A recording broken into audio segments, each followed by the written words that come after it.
이사야 18장 1절부터 7절 말씀 가지고 함께 은혜 나누고자 합니다. 지난주 말씀에서는 다마스쿠스를 바라보고 의지하던 이스라엘은 완전히 망한다고 했습니다.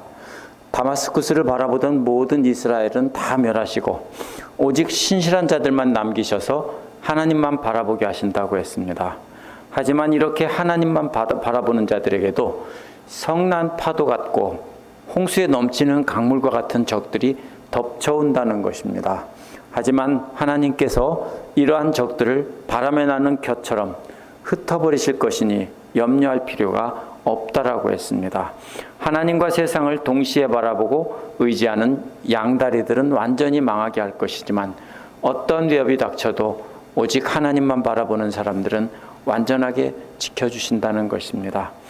이어지는 말씀들은 이제 여호와께서 열방들을 꾸짖으신다는 겁니다. 이제 폭풍 앞에 흩어지는 티끌과 같은 열방들이 등장을 합니다. 오늘 말씀에는 남쪽 땅끝인 에디오피아 사신들이 등장합니다. 이스라엘이 다마스쿠스를 의지하려고 했다면 에디오피아는 사신을 보내어 아시리아를 의지하려고 했습니다. 사실 이게 엄청난 거리입니다. 왜냐하면 에디오피아는 오늘날 수단쯤에 해당되는 이집트 나일강의 그 상류 쪽에 해당되는 곳이고요. 아시리아는 그 동쪽으로, 이스라엘의 동쪽으로 멀리 떨어져 있는 곳입니다. 그렇기 때문에 이 에디오피아는 사신을 보내서 아시리아를 의지하려고 했던 것이 오늘 말씀에 나옵니다. 그러나 이들 역시 하나님 앞에 굴복해야 된다는 것입니다.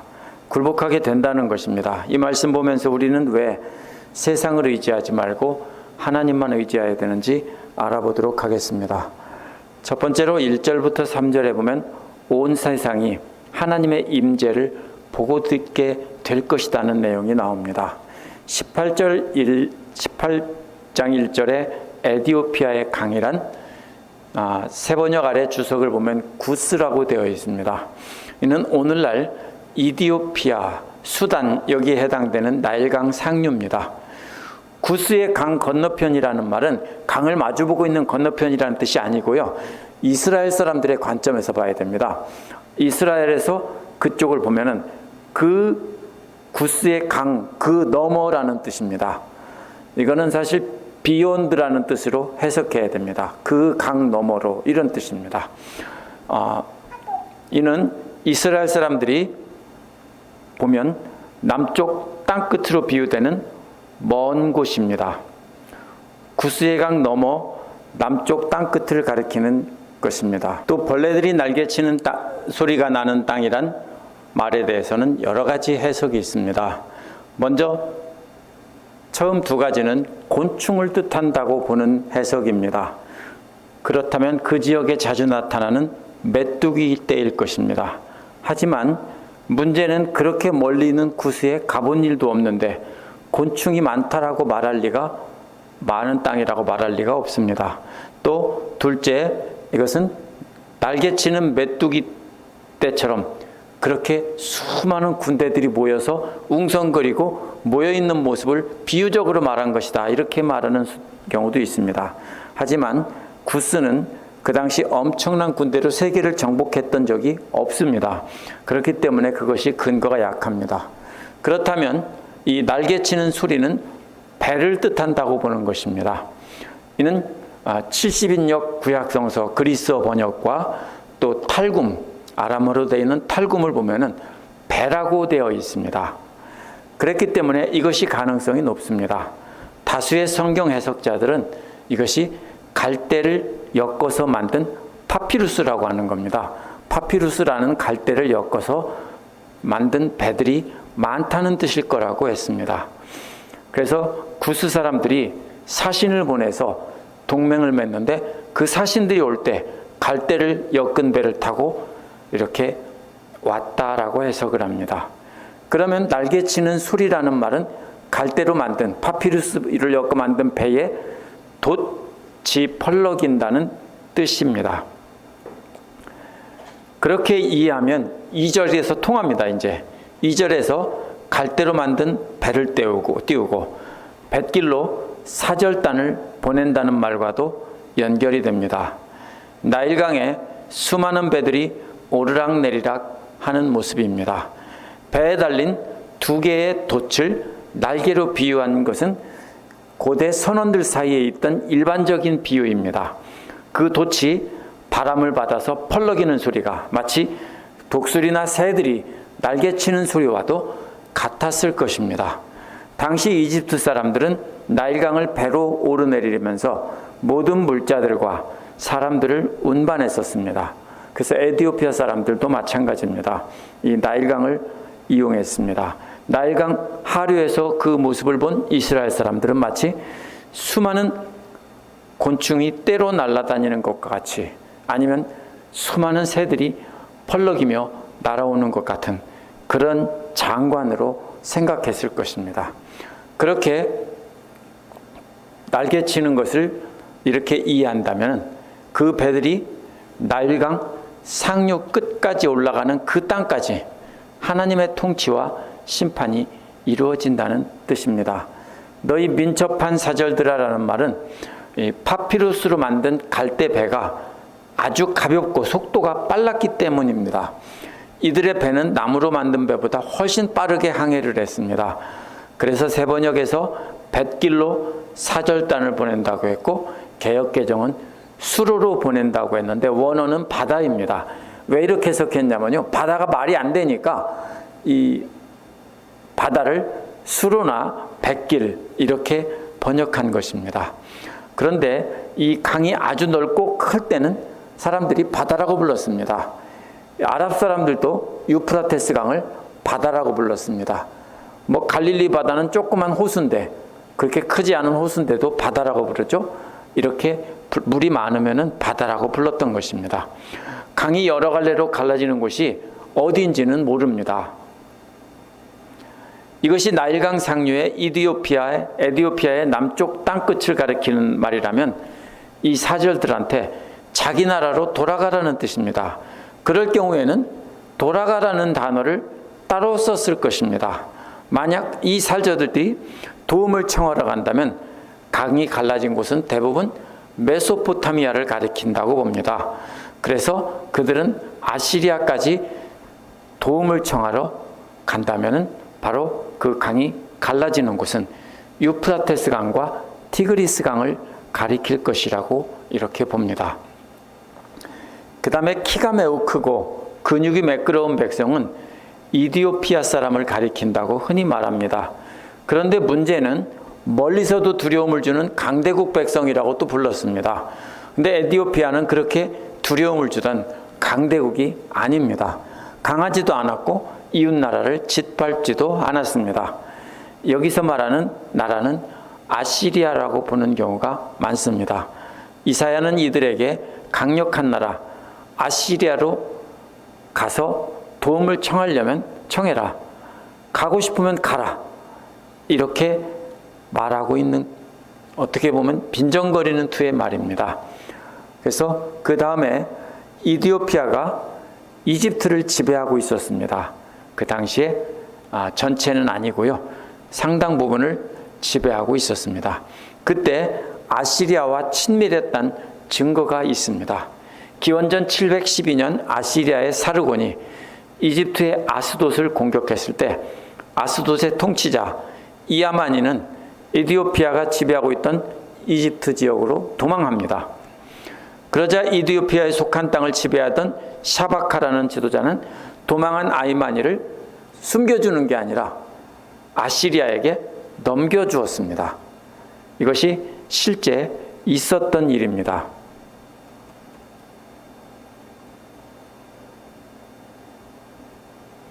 따라서 에티오피아의 통치자는 사자들을 아시리아로 보내서 이집트 전체를 지배할 권세를 자기들이 주장할 텐데, 아시리아 당신네들은 우리를 간섭하지 말아달라라고 이렇게 협상을 하기 위해서 보냈을 것이다, 이렇게 말하는 사람도 있습니다. 지금 이런 상황입니다. 그런데 3절에서 이 세상 사람이란 이집트와 이디오피아만 가리키는 말이 아닙니다. 아시리아와 시리아 등 모든 세상의 강력한 나라들도 보고 들으라는 것입니다. 뭘 보고 들으라는 것입니까? 깃발을 먼저 보라는 것입니다. 볼 것은 깃발입니다. 산 위에 세워진 깃발이라는 말은 예루살렘의 시온산 꼭대기에 있는 성전산에 세워진 깃발입니다. 그럼 깃발은 무엇을 나타냅니까? 고대에서는 전쟁에서 승리했을 때나 그 군대가 주둔하고 있고 대장이 거기 계시다라는 뜻입니다. 따라서 이것은 그 성전에 하나님이 계시다라는 뜻입니다. 그래서 깃발이 세워지면 온 세상 사람들이 다 보고 하나님이 저기에 계시는구나 라고 안다는 것입니다. 이 깃발은 강력한 군대를 이끄는 왕이 행차하셔서 그곳에 머물고 계신다 이런 뜻입니다. 또 이렇게 보라고 했으면 깃발을 보라고 했는데 들으라고 한 것은 무엇인가 하면 나팔 소리가 나면 너희가 듣게 될 것이다 라고 했습니다. 나팔 소리는 역시 하나님의 행차를 나타내는 나팔 소리입니다. 따라서 강한 나라 아시리아에게 가서 도움 청할 테면 청해봐라 하는 것입니다. 이제 하나님께서 시온산에 임하셨다는 깃발과 또 하나님께서 임하셨다는 나팔 소리가 울려 퍼져서 모두가 다 보고 듣게 돼서 알게 된다는 것입니다. 그러면 그렇게 도움 청하는 것이 다 헛수고가 된다는 것입니다. 4절부터 6절에는 하나님의 힘과 권위가 온 세상을 압도할 것이라는 내용이 나옵니다. 4절은 시온산에 임재하신 하나님께서 이렇게 말씀하십니다. 내가 나의 처소에서 조용히 내려다보겠다라고 했습니다. 이것은 하나님께서 시온산에 임재해 계시면서 온 세상을 내려다보겠다는 겁니다. 하나님은 단지 조용히 내려다보기만 하십니다. 그런데도 그 힘과 권위가 온 세상을 완전히 압도한다는 것입니다. 어떻게 압도한다고 했습니까? 비유로 말했는데요. 먼저 추수철 더운 밤에 이슬이 조용히 내려한 듯 하나님은 온 땅을 완전히 덮으신다는 겁니다. 이 추수 때는 우리나라 벼 추수할 때처럼 가을이 아니고요. 밀을 추수할 때입니다. 그래서 이것이 여름철 뜨거운 지방입니다. 늦여름쯤 되겠죠. 그러면 팔레스타인 지방에서는 아직도 이때는 많이 뜨거운 때입니다. 그러나 사막 지역이고 건조한 지역이기 때문에 밤이 되면 기온이 뚝 떨어집니다. 그러면 이렇게 일교차가 크면 뭐가 생기냐면 이슬이 생깁니다. 그래서 이슬이 온 땅에 퍼지는 겁니다. 내려앉는 겁니다. 빠짐없이 이슬이 다 내려앉습니다. 이 이슬을 피할 수 있는 곳은 그 하늘 아래는 아무 데도 없습니다. 그럼 무슨 뜻입니까? 추수철에 내리는 이슬은 반드시 내립니다. 낮 동안 뜨거웠던 수증기가 올라간 것이 다 물방울이 돼서 내려오기 때문입니다. 그러면 그 이슬을 피할 수 있는 곳은 없습니다. 마찬가지로 온 세상에 하나님께서 그렇게 심판을 하시는데 하나님의 심판을 피할 수 있는 곳은 아무 데도 없다는 뜻입니다. 또 뭐라고 말합니까? 밤에 또 나옵니다. 이제 밤에 나오는데 이제 또 낮도 나옵니다. 낮은 어떤 겁니까? 그 폭염에 떼약볕이 내리쬐듯 온 세상을 다 덮으신다는 겁니다. 역시 한여름의 떼약볕을 피할 수 있는 곳이 없습니다. 온 세상 어디나 다 내리쬐는 겁니다. 이 두 가지 비유는 낮이나 밤이나 상관없이 하나님께서 아무도 피할 수 없다는 것이고요. 또 장소로도 온 세상 모두 다 심판하신다는 뜻입니다. 5절은 그 하나님의 능력으로 주님께서 연한 가지들을 잘라버리신다는 것입니다. 그때는 곡식을 거두기 전이고 꽃이 지고 신포도가 연글 때라고 했습니다. 우리는 잘 모르지만 이스라엘 사람들은 이 말을 하면 언제쯤 정확한 때가 딱 나옵니다. 이 때가 언제냐면 포도나무를 전지할 때입니다. 그래서 이 포도나무를 전지를 하는데 하나님께서 그 연한 가지를 잘라버리신다는 것입니다. 지나치게 웃자란 것입니다. 지나치게 쓸데없이 자랐는데 그 가지는 열매를 맺지 않는 가지이기 때문에 그거를 잘라버리는 겁니다. 그래서 그때는 열매를 맺지 않고 쓸데없이 자라기만 하는, 영양분만 뺏어가는 가지들을 잘라내서 버리는 겁니다. 그래서 하나님은 그 자리를 잘라서 버린다고 했습니다. 그런데 이것은 정확한 때가 있습니다. 그 순이 나오지 않았을 때는 자를 수 없습니다. 그 순이 나왔을 때 자르는 것입니다. 그러면 아직 왜 안 자릅니까? 하면은 아직 가지치기 할 때가 안 됐습니다. 농부가 잘라버린 연하고 길게 뻗은 가지로 비유된 강대국들이 이제 모두 땅바닥에 떨어졌습니다. 그런데 이제 비유가 바뀝니다. 6절에서는 잘려나간 가지들이 시체들로 바뀝니다. 비유기 때문에 그렇습니다. 그래서 잘려나가는 것이 포도나무 가지들, 쓸모없이 자라는 가지들이라면 그 다음에 이번에는 그것이 땅에 떨어진 가지는 시체로 변합니다. 그래서 세상의 강대국의 군대들의 시체들이 사방에 널브러져 있고 산의 독수리들과 땅의 짐승들이 정신없이 뜯어먹고 있는 장면입니다. 그런데 얼마나 많은지, 추수기인 여름 내내 먹고 또 겨울도 난다고 했습니다. 새들과 짐승들이 하나님께서 쓰러뜨린 군대의 시체로 잔치를 벌이고도 남아서 그 시체로 여름과 겨울을 난다는 것입니다. 온 세상 모두가 다 망해서 시체 투성인데 그것을 공중의 새와 땅의 짐승들이 그렇게 오래 뜯어먹을 만큼 많다는 것이니까 얼마나 많은 사람들이 다 망했는지 알 수 있습니다. 그런데 7절에는 온 세상이 하나님께 경배하러 나올 것이다 라는 것입니다. 이제 7절에서도 2절과 마찬가지로 사절들이 나옵니다. 2절의 사절단은 세상 나라의 사절단들이 세상의 강한 왕에게 경배를 하러 가는 것이었습니다. 도움을 받으려는 것이었습니다. 그래서 강물이 갈라지는 땅이고 키가 크고 근육이 매끄러운 백성, 멀리서도 두려움을 주고 적을 짓밟는 강대국 백성들이 그 사절들입니다. 그러나 이제 그들은 침략하러 오는 것이 아닙니다. 이들은 만군의 주님의 이름으로 일컫는 곳 시온산으로 경배하러 오는 것입니다. 여기서 재물을 가지고 하나님께 나오는 사람들은 이사야가 생각하는 것은 아시리아입니다.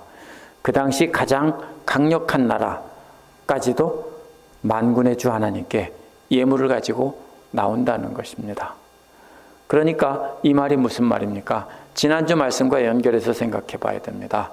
지난주 말씀에서는 이스라엘이 다마스커스, 시리아를 의지해서 안전하게 보호받으려고 했던 것입니다. 근데 이번에는 누가요?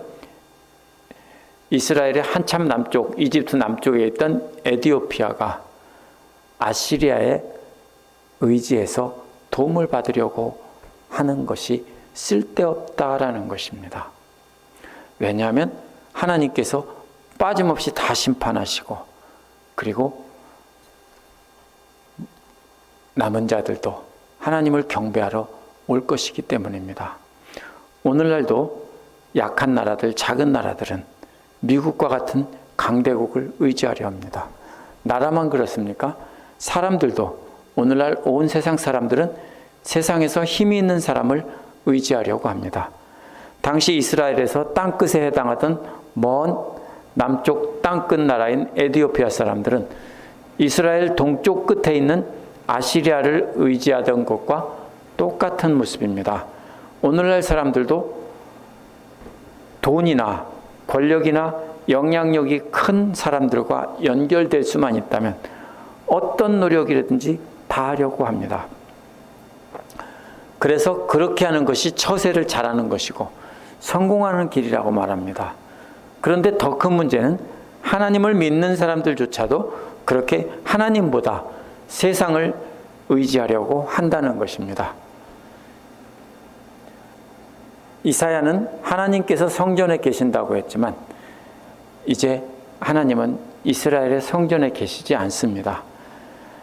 예수 그리스도를 믿는 자 안에 계시고 또 믿는 자들이 모인 교회에 계십니다.